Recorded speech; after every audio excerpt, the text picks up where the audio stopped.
नमस्कार, मैं आदित्य सिंह। आप देख रहे हैं बिहार 24/7 न्यूज। आज की प्रमुख खबरें। मोकामा गोलीकांड में पूर्व विधायक अनंत सिंह को कोर्ट से झटका लगा है। कोर्ट ने अनंत सिंह की जमानत याचिका खारिज कर दी है। याचिका खारिज होने के बाद अभी जेल में रहेंगे अनंत सिंह, नहीं मिली बेल। अमेरिका से डिस्पोर्ट कर भारत भेजे गए 104 भारतीय को लेकर देश विदेश में मामला गरमाया हुआ है। अमेरिका में अवैध रूप से रह रहे 104 भारतीय लोगों को 40 घंटे की यात्रा में हाथ में हथकड़ी और पांव में जंजीर बांधकर अमानवीय तरीके से अमेरिका से भारत भेजा गया है, जिसमें 19 महिला भी शामिल थी। अमेरिकी सरकार की ओर से ऐसे सलूक पर सवाल उठ रहे हैं। सभी के हाथों में हथकड़ी लगी थी, उन्हें जंजीरों से बांधकर भारत भेजा गया था। अमेरिका का आरोप है कि ये सभी भारतीय नागरिक अमेरिका में अवैध रूप से रह रहे थे, जिसे वापस इंडिया डिपोर्ट कर दिया गया है। इन सब के बीच सबसे चौंकाने वाली बात यह है कि इन यात्रियों को हथकड़ी और जंजीर से बांधकर वापस भारत भेजा गया। यह पहला मौका है जब अमेरिका ने अप्रवासी नागरिकों को सेना के विमान से बेड़ियों से जकड़कर वापस इंडिया भेजा है। प्रियंका गांधी ने अमेरिका से भेजे गए भारतीयों को लेकर सरकार पर हमला करते हुए कहा है कि बहुत चर्चा की गई थी कि मोदी जी और ट्रंप जी अच्छे मित्र हैं, तो फिर मोदी जी ने ऐसा क्यों होने दिया? क्यों इंसानों के साथ इस तरह का व्यवहार किया जाता है कि उन्हें हथकड़ियां और बेड़ियां पहनाकर भेजा जाए? यह कोई तरीका नहीं है। प्रधानमंत्री को इसका जवाब देना चाहिए। इसी का विरोध करते हुए विपक्षी सांसदों ने सदन के बाहर प्रदर्शन किया।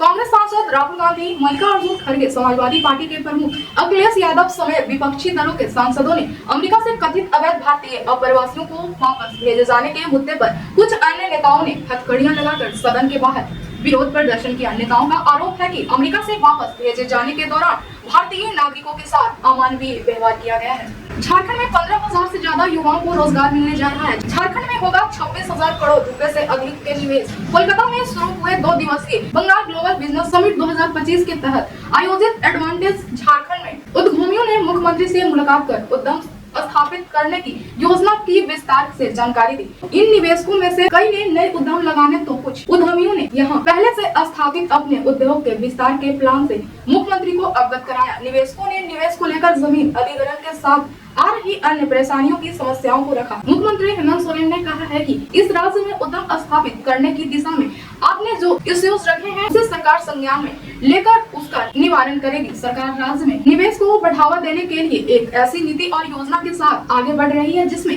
निवेशकों के साथ आम लोगों को भी फायदा होगा। हमारा प्रयास वैसे उद्योगों को बढ़ावा देना है जिसमें ज्यादा से ज्यादा रोजगार सृजन हो। इस राज्य में निवेश करने के लिए आगे बढ़े, हमारी सरकार आपको सहयोग करेगी। झारखंड में शराब दुकानदारों पर मंत्री ने एक्शन लेने का ऐलान कर दिया है। इन शराब दुकानदारों पर ग्राहकों को ठगने का आरोप लगा है। एमआरपी से अधिक कीमत पर शराब बिकने की शिकायत पूरे राज्य से मिल रही है। उसमें उत्पाद अधिकारियों की मिलीभगत की भी बात सामने आ रही है। विभागीय मंत्री योगेंद्र प्रसाद ने कहा है कि उन्होंने विभागीय अधिकारियों को सख्त निर्देश दिया है कि एमआरपी से अधिक वसूली बर्दाश्त नहीं किया जाएगा। वे तत्काल इस पर रोक लगाएं। ऐसा नहीं होने पर उनके विरुद्ध जांच की जाएगी। एमआरपी से अधिक वसूली नहीं रुकी तो संबंधित दुकानदारों के साथ उत्पाद अधिकारियों पर भी कार्रवाई होगी। दिल्ली विधानसभा चुनाव के लिए वोटिंग हो चुकी है और अब 8 फरवरी को सभी 70 सीटों पर हुए चुनाव के नतीजे आएंगे।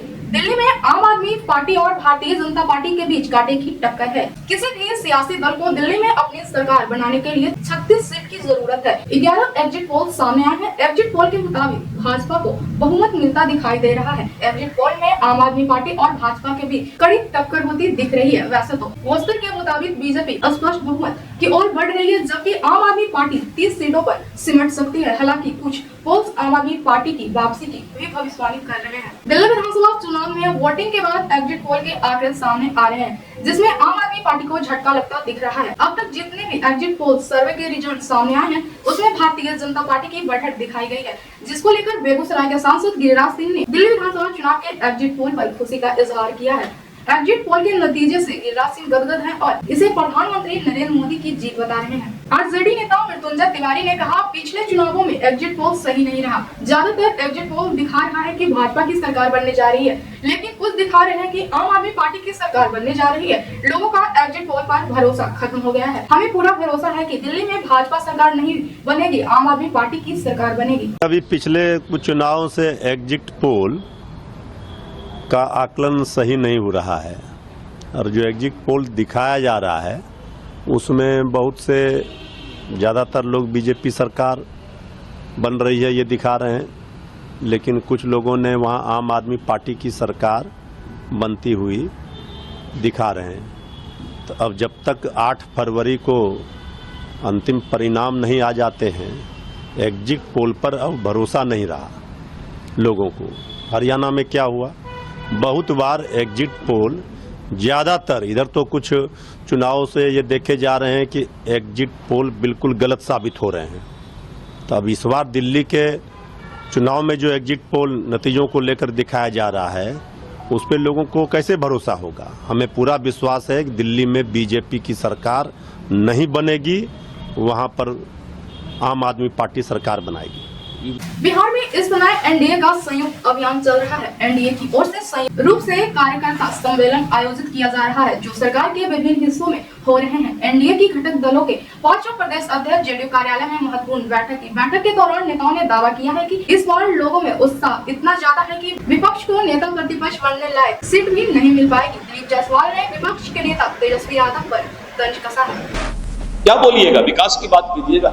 जिस दरभंगा को, लहरियासराय को आज हम 50 साल से देखते थे कि जाम लगता था, अद्भुत। कल मैं कैबिनेट में बैठा और 1600 करोड़ से ज्यादा, 1600 करोड़ एक शहर के भीड़ को, ट्रैफिक ठीक करने के लिए नीतीश कुमार की सरकार ने कल 1600 करोड़ से ज्यादा पैसा आवंटित कर दिया। मुख्यमंत्री नीतीश कुमार के गृह जिला नालंदा पहुंचे लालू यादव ने अपने छोटे बेटे तेजस्वी यादव को लेकर बड़ा दावा किया है। लालू यादव ने बीते बुधवार को अपने एक बयान में कहा है कि वो किसी के आगे सिर नहीं झुकाते हैं, जो कहते हैं वो करके रहते हैं और तेजस्वी यादव को बिहार का सीएम जरूर बनाएंगे। सीएम नीतीश कुमार कल यानी 7 फरवरी को प्रगति यात्रा के तहत जमुई पहुंचेंगे। जानकारी के मुताबिक सीएम यहां लगभग 900 करोड़ रुपए की योजनाओं का उद्घाटन और शिलान्यास करेंगे, जिसमें 58 योजनाओं का उद्घाटन और 16 योजनाओं का शिलान्यास शामिल है। बिहार के पंचायतों के लिए सरकार का बड़ा आदेश, लोगों का काम अब घर बैठे होगा। पंचायत सचिव अब पंचायत भवन में ही रहेंगे। राज्य की जिन पंचायतों में पंचायत सरकार भवन बन गए हैं, अब पंचायत सचिवों को उसी में रहना होगा।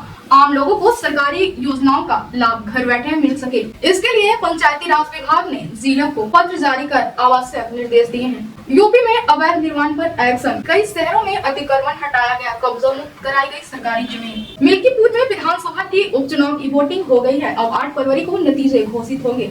मगर दूसरी तरफ मुख्य विपक्षी दल समाजवादी पार्टी सपा ने उपचुनाव में धांधली का आरोप लगाया है। वहीं अब इस मामले में अखिलेश यादव का एक बड़ा बयान सामने आया है। अखिलेश यादव ने कहा है, यह भाजपा का चुनाव लड़ने का तरीका है। चुनाव आयोग मर गया है, सफेद कपड़ा हमें भेंट करना पड़ेगा। ये बीजेपी का चुनाव लड़ने का तरीका है। चुनाव आयोग मर गया है, सफेद कपड़ा जो होता है वो हमें भेंट करना पड़ेगा।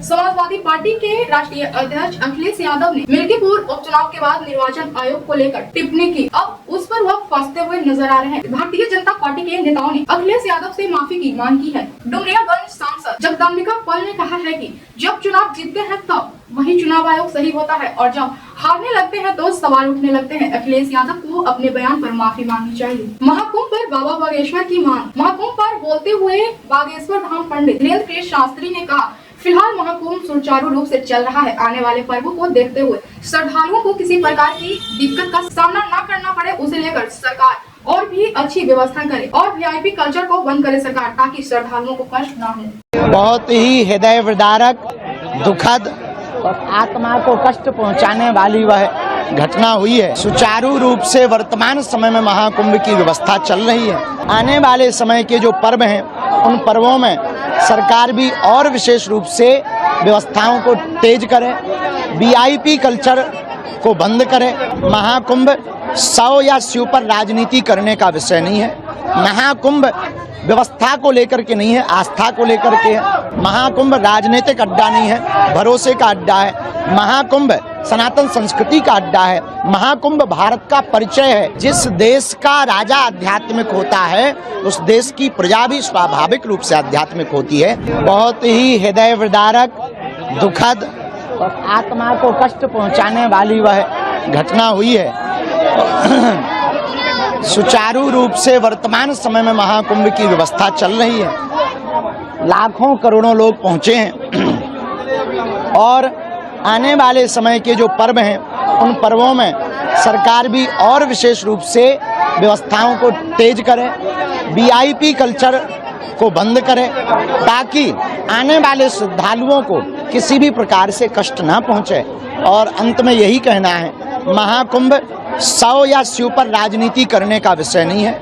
महाकुंभ व्यवस्था को लेकर के नहीं है, आस्था को लेकर के है। महाकुंभ राजनीतिक अड्डा नहीं है, भरोसे का अड्डा है। महाकुंभ सनातन संस्कृति का अड्डा है। महाकुंभ भारत का परिचय है, भारत की संस्कृति का परिचय है, भारत के सनातन का परिचय है। क्या लगता है आपको, हिंदू जागा है? जिस तरीके से करोड़ों की संख्या में देश विदेश से लोग वहाँ पे महाकुंभ में पहुंचे हैं। निश्चित रूप से जागा है और व्यापक रूप से जागा है। आने वाले कालांतर में हिंदू और जगेगा। जिस देश का राजा आध्यात्मिक होता है उस देश की प्रजा भी स्वाभाविक रूप से आध्यात्मिक होती है। ये राजा का कर्तव्य है कि देश की प्रत्येक संस्कृति का अनुसरण करना और सम्मान करना, और जो जिस संस्कृति से उसके प्रति पूर्ण समर्पण भाव दिखाना।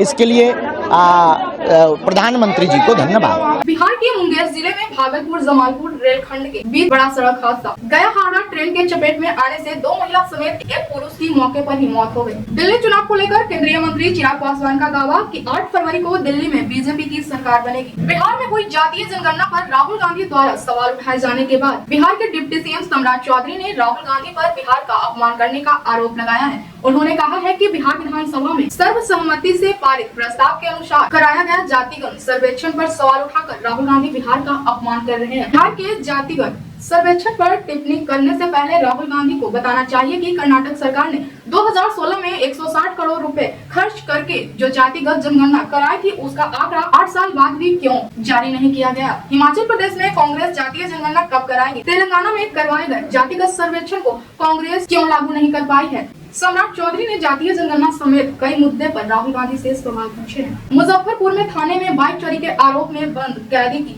संगीत मौत हो गई, जिसके बाद परिजनों ने थाने में जमकर तोड़फोड़ मचाई। प्रयागराज महाकुंभ में देश विदेश से लाखों की संख्या में श्रद्धालु संगम स्नान के लिए पहुंच रहे हैं। पाकिस्तान से भी श्रद्धालुओं का जत्था त्रिवेणी संगम में पवित्र स्नान के लिए प्रयागराज पहुंच गया है। वृंदावन के संत प्रेमानंद महाराज जी अब पद यात्रा नहीं करेंगे। उनकी हर रोज होने वाली पद यात्रा को अनिश्चित काल के लिए स्थगित कर दिया गया है। कुछ लोगों द्वारा उनकी पद यात्रा का विरोध किया गया था, जिसको देखते हुए यह फैसला लिया गया है। ऐसे में अब प्रेमानंद महाराज पद यात्रा करते हुए भक्तों को दर्शन नहीं देंगे। बिहार में जेडीयू नेता की गोली मारकर हत्या, भोज के दौरान आरोपियों ने घटना को दिया अंजाम। पुलिस ने सबको कब्जे में लेकर पोस्टमार्टम के लिए मगध मेडिकल कॉलेज भेज दिया है। जमुई में सरस्वती माता की प्रतिमा विसर्जन कर लौट रहा ट्रैक्टर 15 फीट गड्ढे में पलटी, 3 लोगों की मौत। महाकुंभ पर जारी सियासत के बीच जम्मू कश्मीर के पूर्व मुख्यमंत्री फारूक अब्दुल्ला का बयान काफी सुर्खियों में है। जब फारूक अब्दुल्ला से पूछा गया कि महाकुंभ जाएंगे तो फारूक अब्दुल्ला ने कहा है कि मैं तो घर में ही नहाता हूँ, मेरा तो खुदा घर में है, मेरा खुदा पानी में नहीं है, मेरा खुदा ना मस्जिद में है, ना मंदिर में है, ना गुरुद्वारा में है, मेरा खुदा मेरे दिल में है। यूथ कांग्रेस के कार्यकर्ताओं ने जलाया डोनाल्ड ट्रंप का पुतला। मोदी सरकार के खिलाफ भी यूथ कांग्रेस के कार्यकर्ताओं ने जमकर की नारेबाजी। अमेरिका से डिपोर्ट किए गए भारतीयों पर गरमाई सियासत, दिल्ली में यूथ कांग्रेस ने किया प्रदर्शन। कांग्रेस विधायक शकील अहमद खान के बेटे की मौत के बाद उनसे मिलने पहुंचे प्रशांत किशोर, सोपुर परिवार से किया मुलाकात। रिलायंस फाउंडेशन की तीर्थ यात्री सेवा। महाकुंभ में श्रद्धालुओं को मुफ्त भोजन, मेडिकल सहायता, परिवहन और सुरक्षा सुविधा प्रदान कर रही है। सुरक्षा के लिए लाइफ जैकेट और बेहतर कनेक्टिविटी दी जा रही है ताकि हर श्रद्धालुओं की यात्रा सहज और सुरक्षित हो। गौतम अडानी के छोटे बेटे अजीत अडानी कल शादी के बंधन में बंधने जा रहे हैं। उन्होंने अपनी शादी से पहले बड़ा फैसला लिया है। जीत अडानी ने शादी से पहले 500 लोगों पर हर साल लाखों रुपए खर्च करने का फैसला लिया है। दरअसल शादी से पहले जीत अडानी ने दिव्यांग महिलाओं के लिए मंगल सेवा का कार्य शुरू किया है। इसके तहत हर साल 500 दिव्यांग नवविवाहित महिलाओं को 10 लाख रुपए की आर्थिक मदद देंगे जीत अडानी और दीवा शाह की शादी शुक्रवार को अहमदाबाद में होगी। ऐसे ही खबरों के लिए बने रहिए बिहार 24/7 न्यूज के साथ। धन्यवाद।